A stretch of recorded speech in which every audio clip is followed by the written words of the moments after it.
Perfect. Thank you. Thanks for So having your me. film, the short Triggered, which is now at Tribeca, fantastic. I think it deserves all the attention I think it's going to get. It's also your film debut. You directed it, you starred in it, you produced it. It's a triple threat kind of thing. So congrats on that. Thank you so much. Yes, I had acted for years and I'd produced a few things, but this is the first time that I directed something, and it was a wonderful, interesting way that all came about. And I'm just so grateful. You know, the subject matter is something that I'm extremely passionate about. So I was so grateful that everyone said yes and came to play. You know, every day, speaking of the subject matter, every day we see lives lost to gun violence in this country. Was there a specific moment that stuck out to you that made you want to make this project? Because, you know, I feel like we're overwhelmed by loss in this country. So was there just one moment that you said, that's it? I need to get behind this. It needs to be done. I would say Sandy Hook for me was a defining moment where I thought, sorry, I can't even like talk about it without getting upset. I'm a mom, you know, and I have beautiful children. And I know I've spoken to people who have lost people to gun violence. And for Sandy Hook, that was a moment where if change wasn't going to happen, then in my head, I lost faith that anything would happen. And, you know, I knew then that I'm Canadian, I'm not from America, and we have guns. Like, I've lived in New York longer now than in Canada, but I grew up on a farm. We had guns. Our neighbors had guns, and we don't have the gun violence there. And when Sandy Hook happened, I just remember being so devastated by it and thinking, oh, wow, this country's going to see major gun reform. And then it didn't happen. So that's when I really became aware of this epidemic in the States and knew that I wanted to somehow do something. And then I did Triggered it was a one-act play that I did, written by Thomas C. Dunn. And I was only acting in it at the time. And I was very passionate about it. And I'd reached out to him and I'd said, have you thought about making it a film? And I guess someone had seen the play and they were doing that. But then they were meant to film right when COVID hit. And so they didn't film. And he had said, I'll give you the rights if you can make it happen. And I knew who I wanted in this. I knew that Isaiah Whitlock Jr. would be so beautiful in that role, and Caitlin Menner and Robert Burke. Like, in my head, I wasn't directing it. I was going to produce it and star in it as well. But I knew the cast I wanted, the Newton brothers who do all of Mike Flanagan's things like A Haunting at Hill House and Midnight Mass. I knew I wanted them for the music. I knew who I wanted to do our poster. I knew the location, like I knew everything. And I met with Marie-Therese Gerges, our co-producer, for lunch in March of last year. And I said, so these are all the people I'd like. And she said, okay, who do you want to direct it? And I said, John Leguizamo. And she was like, okay, why? And I said, well, he's a friend and I know he's very passionate about gun violence prevention. And the NRA actually put out this crazy list of people, like actors don't watch their movies, musicians don't listen to their music, this company don't eat their food, people who have spoken out about it, and John's on the list. And she said, okay, but you have your cast, your crew, your location, your everything. So that's called directing. You're already halfway there. She was like, well, what do you want him to do? And I said, well, I mean, I just want him. I felt that, I don't know, I in my head, I wasn't directing. And I thought, who do I know that's passionate about this? And people will get behind. And she said, ask John to be your executive producer, because you're already directing this movie. And I know that you're like, she's like, you've got this. So it was that moment where I was like, yeah, I can direct this. And then I, asked John, and he so wonderfully said yes. And then everyone said yes. And now we have Triggered. And yes, it's sadly forever relevant. It's so much more relevant than it was when we filmed it even. It really is. We have to talk about your character, Heidi. She plays what we could assume is a conservative senator. And she incurs the vigilante wrath of people who have lost family members from gun violence. I won't spoil anything, but did something about that character connect with you, or why did you choose to play her, since you obviously have different views than Heidi had? Yeah, well, it was interesting also in my head when I was first creating my backstory, when I was even doing the play, I never wanted the senator that I was playing to be just wildly conservative, because at the time, like Michigan was flipping and there were all these things happening, and it was a precarious time politically. It was a precarious time. It always is a precarious time. It always is in this country. But I thought, there are states where you have a lot of blue and red, and things do get lumped together. And even though obviously you're right, Heidi is much more conservative than I am, it is complicated and tricky, like my character says, so it was important to me to show that even though, yes, my character is conservative, and yes, my character is in bed with the NRA, so to speak, as Bobby's character says, it also is complicated on many levels. And I think that the gun violence in this country, as opposed to it being a Democratic or Republican issue, I think it's an American issue. And I think that both sides need to come together and really, really make change. Like if you look at our governor right now in New York, she's taken money from the NRA in the past, but now she is actually one of the governors who is standing up and trying to make a change. And I respect that. Yeah, I think there's always room for change and growth in humans. I just wish that they would do so without money and power factoring into either side of this debate. You pulled triple duty. You produced, you directed, you starred. How did you balance all of those three vital roles? It's your first time directing and you kind of jumped in. So what was the balance like for you? For me, what was critical was having our cinematographer, Ed Lucas. I knew that I couldn't make that movie without him. He's so good. And our editor, Galia Moores, and, there was someone on set named Mariah. Like there were certain people on set, and my producer, Nick, that I needed there as my team, because the actors, interestingly enough, had all separately asked me, are you going to be on set once your side is filmed? Because it's a super emotionally driven film. And if I had a stand-in who's maybe not giving them what had happened when we filmed my side, it wouldn't have been fair. So Ed came out from Los Angeles. He worked with me so many nights until the wee hours, and we just really worked out exactly what we wanted. And then he was wonderful enough to teach me. He was my Mr. Miyagi during the whole thing. He was like, so just, once we get there, even though we've figured everything out, the actors may do something different. You're going to have to let it all go. And I was like, oh my gosh.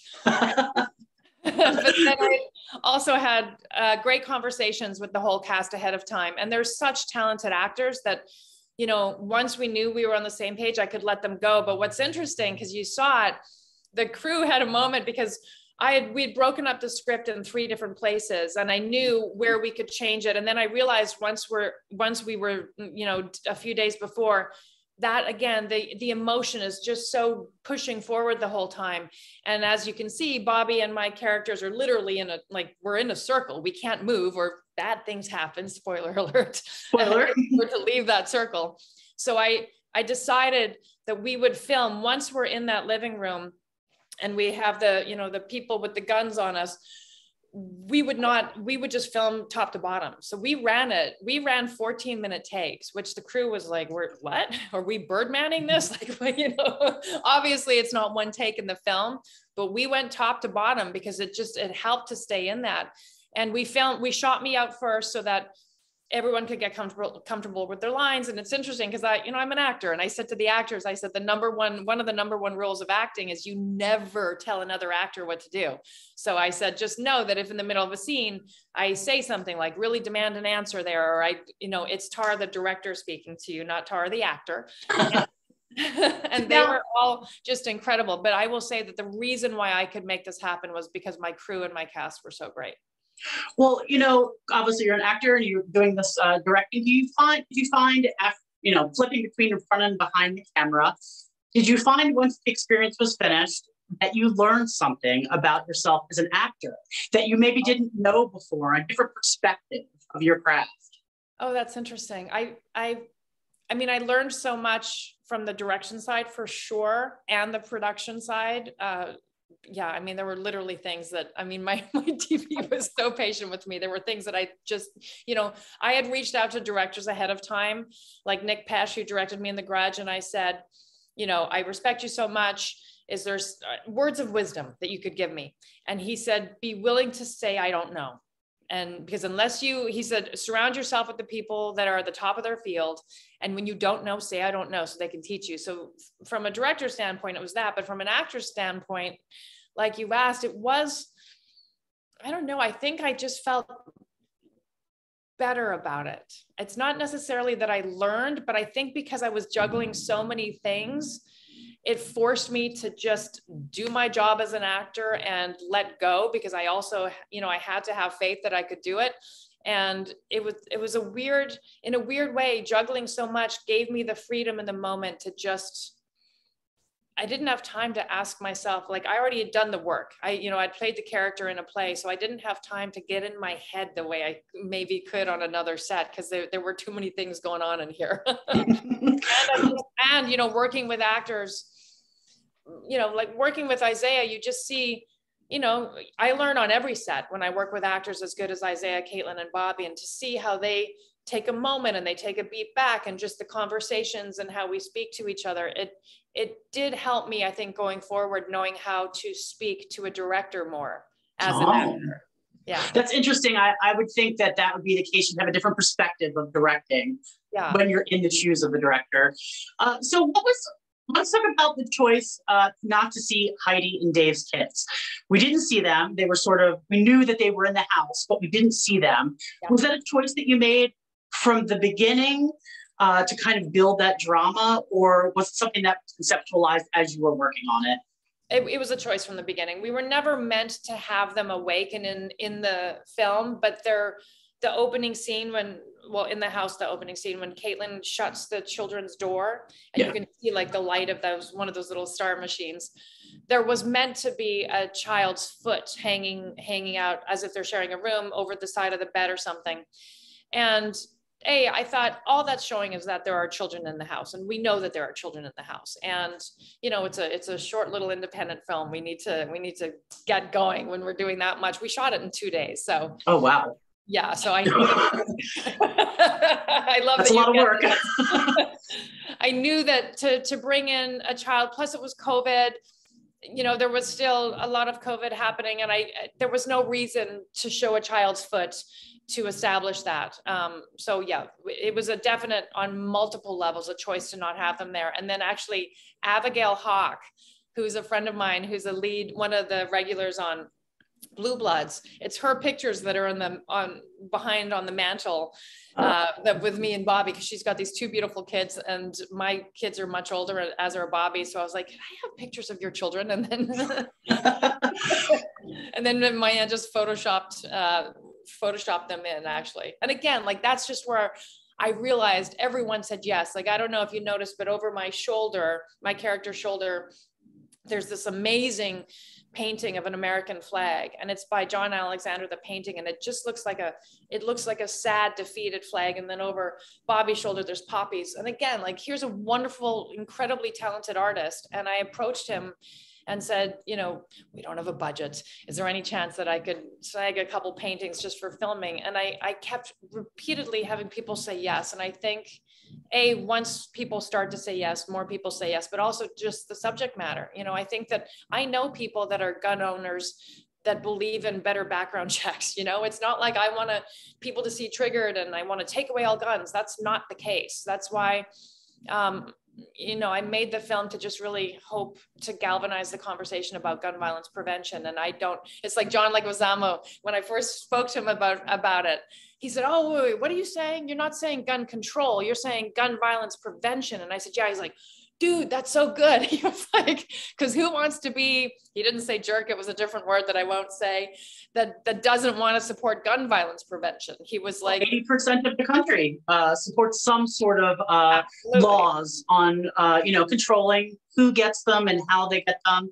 You have to talk about the end, the choice to have the shocking moment done off screen. I thought it was very effective, maybe more so than being upfront with it, because it kind of left you with this feeling of shock and also anxious. And I would feel like those are the feelings you would feel if you heard about a shooting in a school and your child was in that school. Immediately you would have that stop and that, that feeling, and it stuck with me afterwards.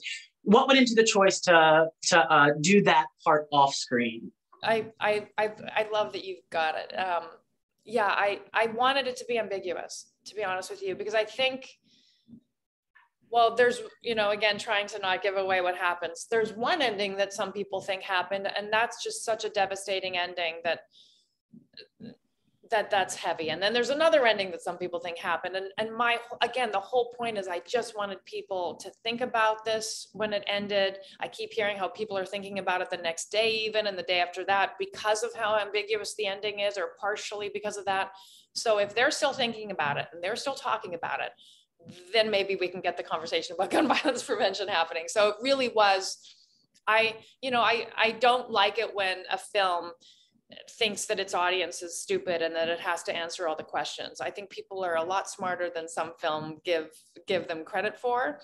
And that's where I was. I thought, let's make it ambiguous. And I'm always curious to hear what people think. When we're not recording out, I'd love to hear what you think happened, but I'm always I had a lot of thoughts about it. I'm very, very anti-gun. So I had a lot of thoughts about it. I thought the interesting thing that you just said, though, that people had different takes on the ending. And that kind of speaks to our country and our thoughts about guns, and how easily we grab them and use them for certain things. You tapped into a certain level of rage that America is existing in constantly, especially when it comes to the daily barrage of violence. Sometimes we can't even keep up with one because there's so many in one day. Yeah. The thoughts and prayers part, they're just not cutting it. And I thought it was so interesting that you use that, because it's true. It just seems like empty promises. Did you worry that the content would get pushed back from gun enthusiasts, from politicians, from the NRA, from people like your character, Heidi? Or was the point to sort of shake things up and move the needle forward to some sort of change, even if it elicits anger? We're feeling something, because right now I feel like the country is numb all the time from it. They are, even the tragedy that just happened in Uvalde, the first few days, it's interesting. Isaiah called me and said, "Oh my gosh, everyone's saying what my character says about thoughts and prayers. Like we're done with thoughts and prayers, But then pretty quickly it turned a corner to where I saw the hand gesture start again, where people were like, "Oh, I can't watch the news. Oh, I can't." There was another parent talking about they found their child's socks in the dryer and they're never going to wear their socks again. I just can't. And there's a lot of this going on. And that's what happened after Sandy Hook. And I thought, like, we can't not listen to the news or talk about this tragedy because we're uncomfortable, because it doesn't feel good, because it's going to keep happening if we don't talk about it. And ironically, someone said to me, the funny thing about the film is if we can have a person watch Triggered and they can tell themselves, it's just a movie, even though there are things in the movie that absolutely are happening and happen all the time. If they can kind of assuage their feelings there by saying it's just a movie, in a way, maybe they can allow themselves by saying it's a movie, they can let their wall down and actually feel more, because when we turn on the news, we're like, "Oh, I can't do this. Let me see what's happening." And right away we're numb. But if we can just sit there, I find it, we had a big screening and people, the last 5 minutes, they weren't breathing, and then once it ends, it was like, and there was someone that screamed, and then there were a lot of like, and then the conversation, even like the second the credits started, the conversation started. And I'm like, okay, this is what I want. I want people to be talking. So I do think, in a way, the fact that it's a fictional movie allows for more conversation, ironically. And I don't care if it's a little controversial. I want people, when they see it, it's not, ironically, I think that the two people that have the guns, Isaiah and Caitlin's characters, those are the people you feel empathy for. And that's what I want, because I feel like this country is having a little bit of a problem with empathy right now, and a lack of empathy. And I think that if we can feel bad for their characters and the trauma and the grief that they have, then maybe we could go, "Oh, you know what? I don't want anyone to ever feel that again. I don't want to feel that. I don't want you to feel that. What can we do?" Simple little changes. We're never going to solve this problem, but there are small things that could be changed that are not quite happening right now on the floor. But that could save lives. You know, just expanding on that, it was amazing how Heidi was facing the barrel of a gun. Her family was threatened. All she had to do was admit her complicity in the losses of Ohio and Virginia. And instead, she immediately started making excuses for herself, pointing the blame at other people of the difficulties of, you know, being a senator and cutting deals and all of this, but never feeling their pain, never even acknowledging it, even when her husband was disgusted with her. And then there's Ohio, who's armed with a gun, and all he has is his pain and his aggression to sort of express that. And yet he couldn't pull the trigger. Empathy was with the aggressor in this one and not with the victims. And so often films are black hats and white hats, not a lot of gray, but this has a lot of gray depending on your political and social beliefs. Talk about some of the reactions you got after it played at Tribeca, and if it is moving the needle forward, or if there's been some backlash to it, because I would expect that there would be both in this country. I don't, am I allowed to say bad words? No, yeah, that's fine. That's fine. Okay, so even the first time I ever posted about it on social media, it was just when I was announcing the cast and that John Leguizamo had come on as producer. So it was a little picture of myself and John and Caitlin and Bobby and Isaiah. And we hadn't filmed yet. We hadn't done anything yet. I was just like so proud to announce blah, blah, blah. Hashtag gun violence prevention. I immediately got 2 messages. One was from a woman whose daughter, her 17-year-old daughter, 17-year-old daughter was shot in the head. I believe it was May of 2020. She went with her younger sister to like a friend's place in the afternoon. You know, schools were closed and stuff. And someone had brought a gun, and it was an accidental shooting, but this person should not have had the gun. And literally, apparently, I don't know the details verbatim, but I think he pulled it out. I was like, hey, look what I got, and shot her in the head and killed her. And this woman explained to me that the tragedy of that is not only did she lose her oldest daughter that day, but her younger daughter was sitting next to her on the couch. And she said, you know, my older daughter's brains were on my younger daughter's face, and she's never going to be okay. She's never going to be okay again. She said, so in a way, I've lost both children in one day. And then the next message I got was, fuck you, you cunt, I love my guns. Literally, like boom, boom. And I was like, oh, wow, I only posted an hour ago something that said gun violence prevention. And that right there, ladies and gentlemen, welcome to America. I was like, you know, it's a very divided thing, even though ironically, as you pointed out, 80% of all Americans, including Republicans and NRA members, believe in some change. So it was surprising to me, the difference in those two things. And I thought in that moment, I thought, maybe I should make the movie. Like, I don't know. Do I make the movie? I don't know. I did have a moment of like, and then I thought, no, like I can't, it goes back to the hand waving thing of how we've become numb. Like, no, I have to make this movie.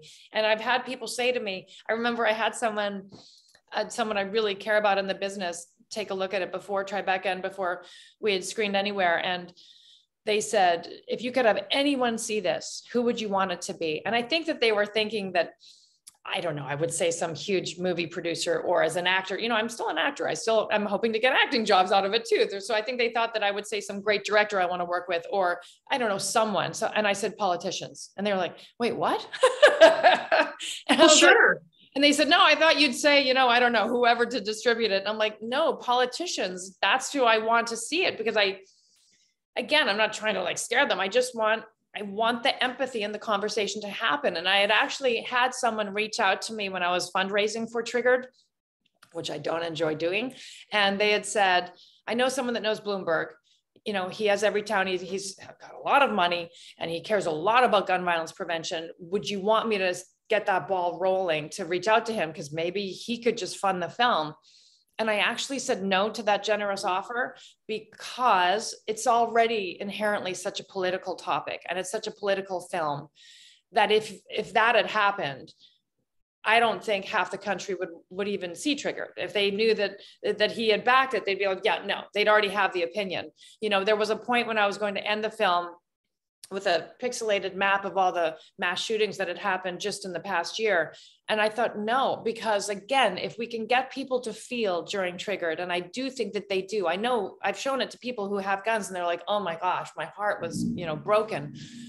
If I were to have made it so political of an ending, more so than it is, they would get defensive and right away be like, yep, I don't care, I want my guns. But instead, I've had gun owners say to me, oh my gosh, what those characters went through, we have to make change. And it's been really wonderful, the conversations that I've seen happen from Triggered, because if we could get that more on a national scale, and ironically, we need it more than ever after what's just happened, because people are becoming numb again. It's just too much to deal with. It's too much. I feel like the country has PTSD, and we kind of swallow what we see every day, and then to just get through our daily lives without having a breakdown, we kind of put it aside until it happens again, and it happens again. And at this point, now we're all just expected to happen every day, which is speaks to who we are as a nation, I think. And I agree with you. I think senators should be required to watch this on the floor as they vote for whatever gun package they're voting for this week. And I can't imagine that they haven't sat with this idea and thought that could happen.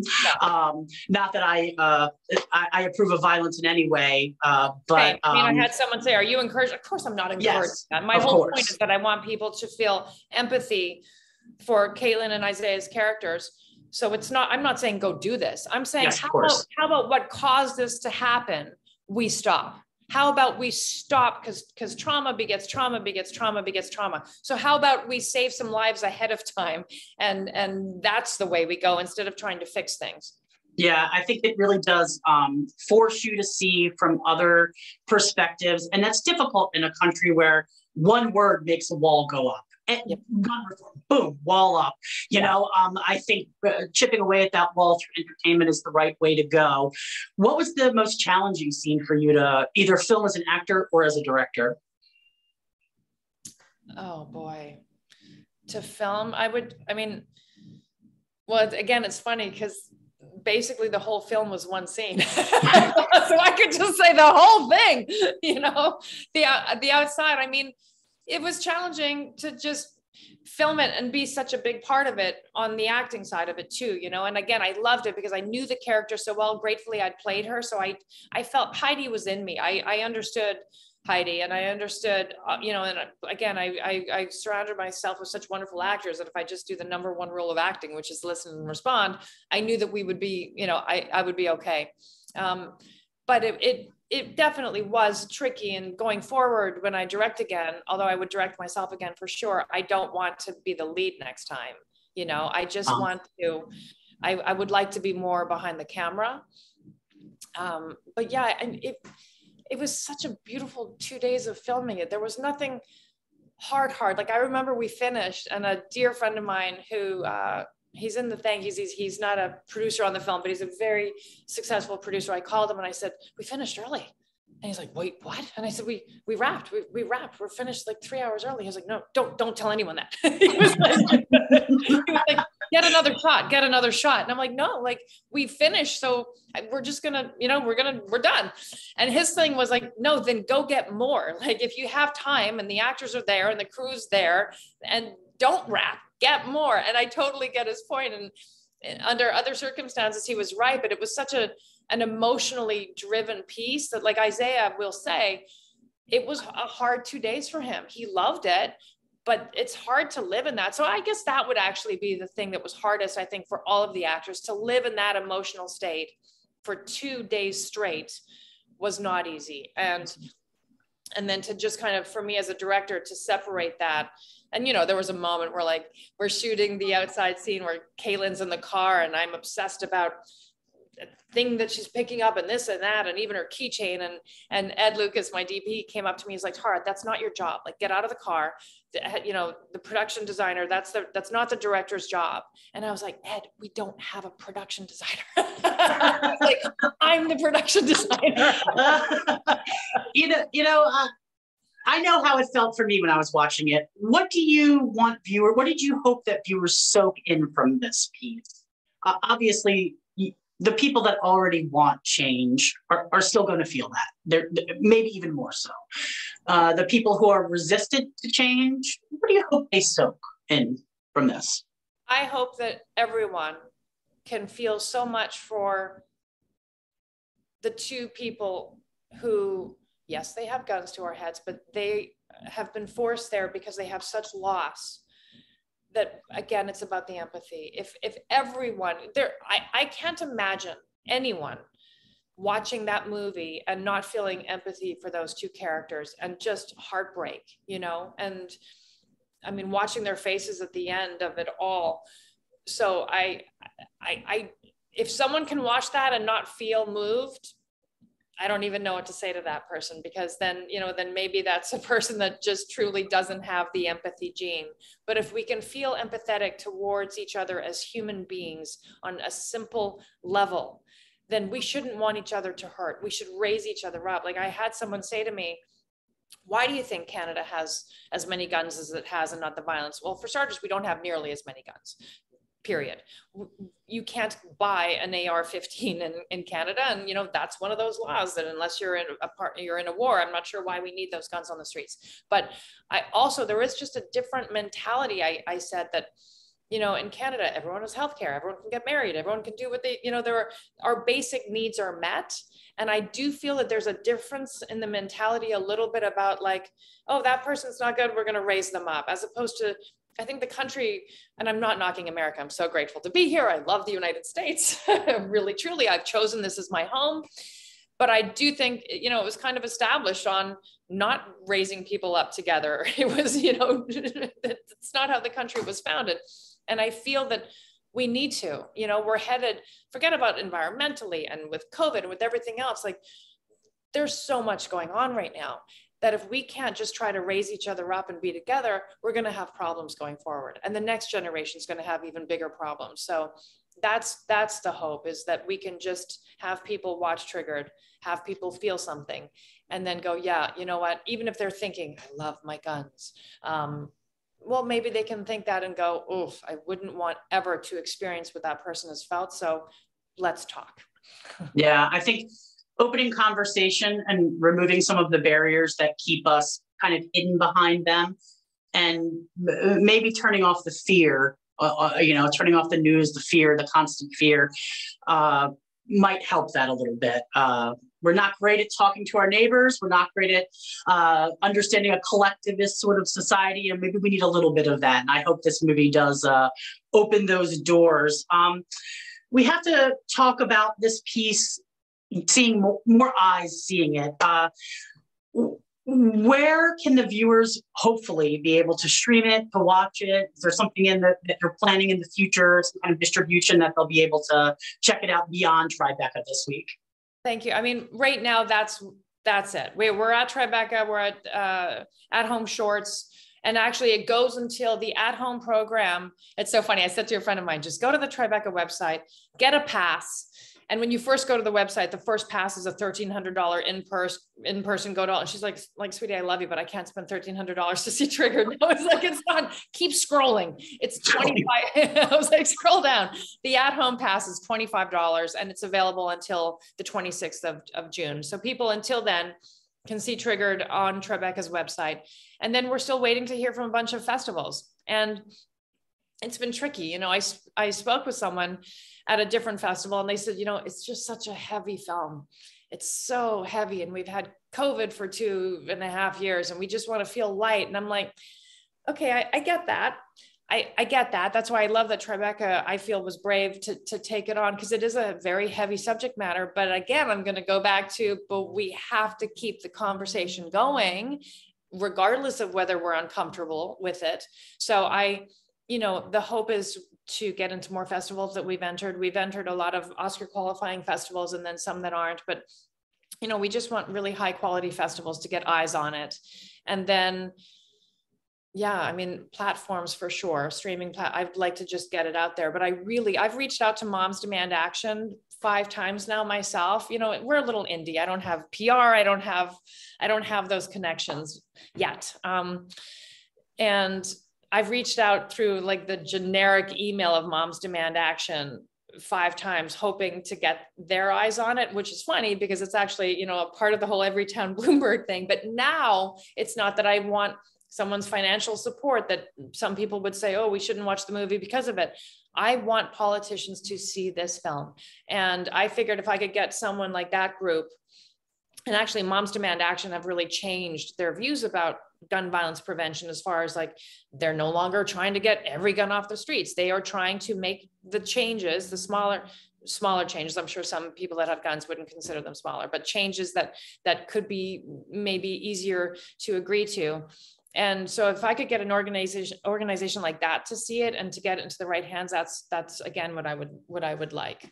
I think I was going to say, I think that you hit the nail on the head about people sort of putting up a wall, not really wanting to talk about this and wanting to stay sort of, we've had this COVID, we've had these negative things happening to us. We want to stay light. But the thing with gun violence is it doesn't care what you want. It comes anyway. You're having a great day and all of a sudden you see the news and it's a tragedy. Constantly. It does not care if you want to have a good day. You go to church, you go to your synagogue, you go to school with your first grade. Like you said, I mean, there's literally no place now my hotel room is leaking. Oh. So sorry. I don't know if you can hear. Okay, I don't hear anything. Okay, good.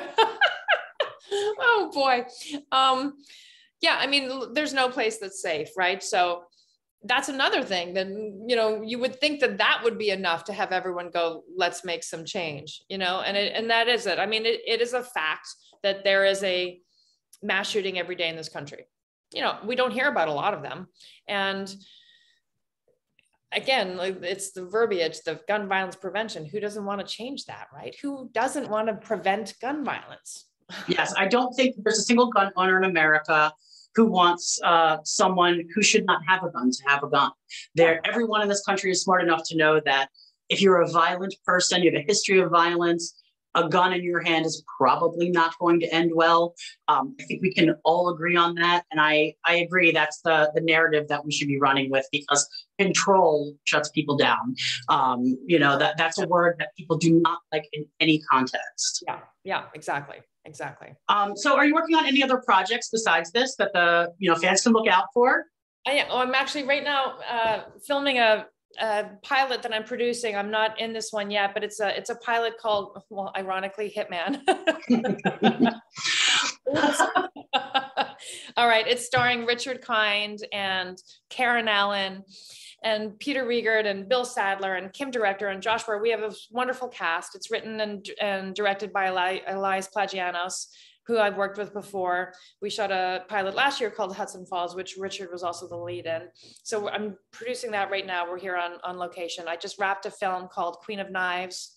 I don't know if I don't think you're old enough to have seen 30 something, but Mel Harris was the lead in 30 something. I am old enough to see 30 something. I'm 45. I'm very young. So Mel Harris, such a wonderful woman and wonderful actress. I'm playing her girlfriend in a movie called Queen of Knives that I just wrapped on Monday. I have a Gerard Butler film coming out, I think this year, called The Plane. Oh, wow. You're really busy. Congratulations with that. Thank you. I think that this piece was, it stuck with me. It's going to stay with me for a while. If it does get some sort of streaming or distribution, I will make sure to tell everyone in my life to watch it. And I do hope that it catches the right eyes that need to see it, and some change does happen. At least move the conversation forward to, opening the channels of both sides talking. I think that's really important because America is diverse and we all have our own beliefs, but 100%. I think protecting children and just going about your normal life without living in a war zone is one I think we can all agree on, I hope.